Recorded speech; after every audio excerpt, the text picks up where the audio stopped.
श्री राम की अंतिम यात्रा, एक दिव्य कथा। अयोध्या नगरी में वर्षों से रामराज्य चल रहा था। धरती पर धर्म का प्रकाश फैला हुआ था।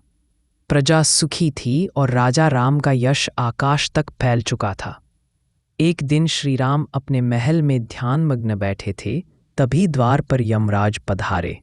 वे मानव रूप में थे और बोले, प्रभु, मैं आपसे एक गोपनीय बात करना चाहता हूं, पर यह वार्ता पूरी तरह से एकांत में होनी चाहिए। श्री राम मुस्कराए और लक्ष्मण से कहा, भैया, तुम द्वार पर पहरा देना। जब तक मैं यमराज से वार्ता करूं, कोई भीतर ना आए। यदि कोई आया तो वचन अनुसार उसे मृत्यु देना पड़ेगा। लक्ष्मण ने सिर झुकाकर आज्ञा मानी और द्वार पर खड़े हो गए। कुछ समय बाद वहीं ऋषि दुर्वासा आए। उनकी आंखें तेजस्वी थीं, स्वर गंभीर। हे लक्ष्मण, श्री राम से अभी मिलना अति आवश्यक है। यदि नहीं मिला तो मैं अयोध्या को श्राप दूंगा। लक्ष्मण धर्म संकट में पड़ गए।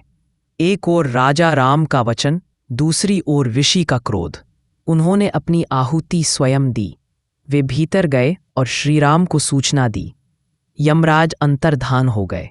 श्रीराम ने लक्ष्मण को देखा, आंखें नम हो गईं। भैया, तुमने मर्यादा निभा दी, पर अब वचन निभाने की बारी मेरी है। लक्ष्मण ने कहा, प्रभु, आप मुझे दंड न दें, मैं स्वयं ही इस देह का त्याग करूंगा। और फिर लक्ष्मण सरयू नदी के तट पर गए और शांत भाव से जल में प्रवेश कर जल समाधि ले ली। अयोध्या में शोक की लहर दौड़ गई। कुछ दिनों बाद श्रीराम ने राजकाज भरत के सुपुत्र पुष्कल को सौंपा। उन्होंने अयोध्या वासियों से विदा ली और सरयू के तट पर पहुंचे। हजारों की भीड़ थी। आकाश से पुष्पवृष्टि होने लगी। सभी देवता, ऋषि, सिद्ध उस दृश्य को नमन कर रहे थे।